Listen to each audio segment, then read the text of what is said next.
Mais comment fonctionne cette pratique? Qui peut en bénéficier et qu'est-elle censée soigner exactement? Jean-Marie Briand est ostéopathe à la maternité de l'hôpital d'Antony en région parisienne. Bonjour. Alors, je viens voir Erwan. Depuis près de 20 ans, il travaille main dans la main avec les pédiatres et les puéricultrices pour soulager les nouveau-nés des douleurs liées à leur venue au monde. En l'occurrence, un torticolis pour Erwan. Si je retirais mon doigt, là, il se mettrait vraiment en colère tout de suite, quoi. Il en a besoin là, à l'heure actuelle parce que il utilise la succion comme moyen de relâcher tout ce qui a été tendu par sa naissance. Là, ça commence à lâcher un tout petit peu. Il y a encore des zones qui sont un peu serrées ici, par exemple. Voilà.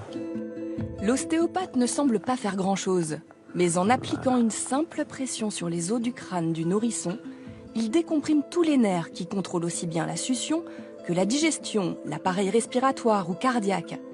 C'est comme ça qu'il soigne le torticolis, mais également qu'il prévient des pathologies aussi variées que les coliques, le strabisme, les scolioses ou les otites récidivantes.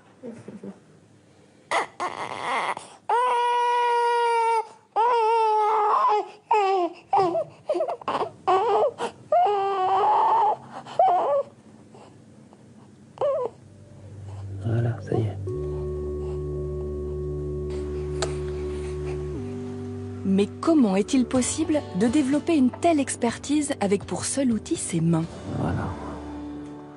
Et comment les ostéopathes parviennent-ils à soulager les douleurs de milliers de Français chaque année?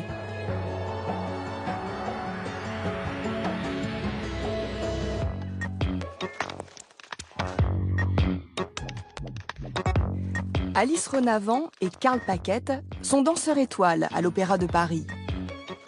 Des athlètes à la pointe de leur talent qui dansent parfois jusqu'à 50 heures par semaine.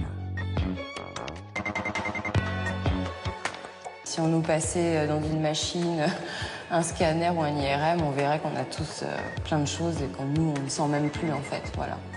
À chacun de leurs sauts, les genoux et les chevilles d'Alice et de Karl encaissent une charge de 6 à 8 fois leur poids. Au point d'impact, Alice pèse donc près de 400 kg et Karl 500. Cela fait même trembler la caméra. Mais ces danseurs professionnels partagent aussi avec nous tous certaines douleurs trop bien connues. J'ai un problème de dos, mais qui est depuis des années maintenant, avec lequel je vis, et bon, on s'y fait. On s'y fait, enfin, autant essayer de s'en passer. Ce problème de dos que nous pouvons tous connaître, c'est la lombalgie. 90 à 95% des Français en souffrent ou en souffriront. Et elle représente 20% des arrêts de travail dans notre pays. C'est logique. Tout notre poids repose sur une petite surface, les pieds. Et notre corps penche naturellement de 5 degrés vers l'avant. Tous nos muscles travaillent donc pour garder l'équilibre. Pour y parvenir, notre charnière centrale, ce sont les lombaires. D'où des douleurs fréquentes dans le bas du dos. 2/3 des Français ont déjà consulté un ostéopathe et Karl ne fait pas exception. Il a rendez-vous ce jour-là avec Philippe Sérini, qui travaille à l'Opéra de Paris depuis 30 ans. Le dos, ça a été comment? En fait, je sens un truc à droite. D'accord. Et je vais te demander de te pencher en avant, s'il te plaît. Reviens. Chaque séance commence par un diagnostic que l'ostéopathe établit du bout de ses doigts. En fait, pour bien fonctionner, notre corps a besoin de mobilité. Et là où cela coince le plus souvent, c'est entre deux os, au niveau des articulations. Bien.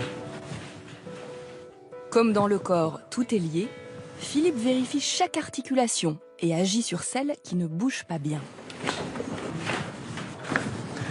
Là, c'est mieux. Là, je viens de lui débloquer son sacrum.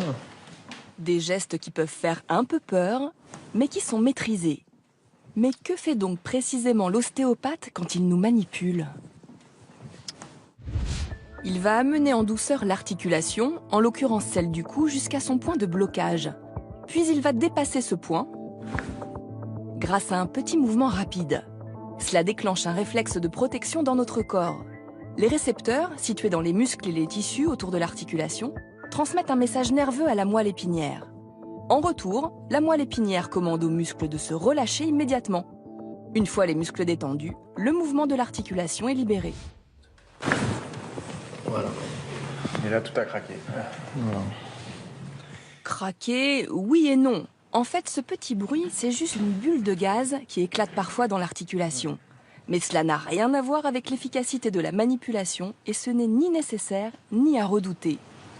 Pour autant, la manipulation de l'ostéopathe est loin d'être anodine. Cette discipline n'est officiellement reconnue en France que depuis 2002, mais il faut forcément un diplôme pour l'exercer. 5 années de formation sont nécessaires. Allez, je te raccompagne. C'est ici, à Paris, dans une des 23 écoles d'ostéopathie française, que tout commence. Première étape, aiguiser l'unique outil de travail des ostéopathes, leurs mains.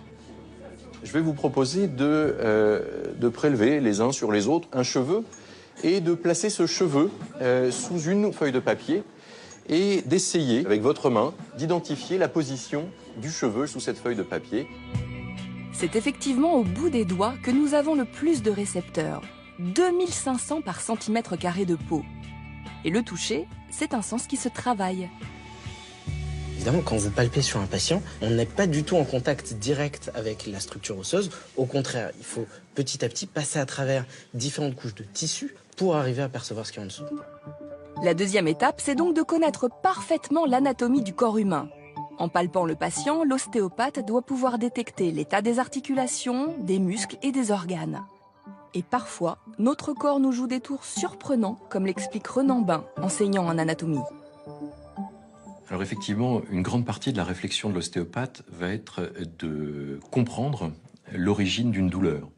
Une douleur peut se manifester parfois très à distance de son site d'origine. Par exemple, un décalage tout au bout de notre colonne vertébrale, au niveau de ce qu'on appelle le sacrum, peut avoir de multiples répercussions. Le bassin, en cherchant à compenser le problème, va se déséquilibrer. Cela va tirer sur les quadriceps et les adducteurs, d'où des douleurs qui peuvent descendre jusqu'aux genoux. Mais cela va aussi tirer sur les muscles lombaires, d'où des douleurs dans le bas du dos. Et quand ces muscles se déforment, ils irritent les nerfs qui desservent l'utérus, le rectum ou la vessie. Cela peut donc perturber le bon fonctionnement de ces organes. Là où la tentation d'ingérer une grosse dose d'antidouleur aurait été grande, une simple séance d'ostéopathie peut parfois suffire à tout remettre en place. Il existe 26 000 ostéopathes en France. Le coût d'une séance est d'environ 70 €. Et pour être sûr de ne pas se tromper sur son praticien, il faut bien vérifier que sur sa plaque, il soit mentionné DO pour diplômé d'ostéopathie. Et adulte ou enfant, le meilleur conseil qu'on puisse vous donner, c'est d'opter pour la prévention.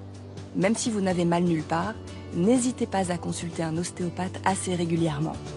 Il observe bien ce qu'on fait. Hein.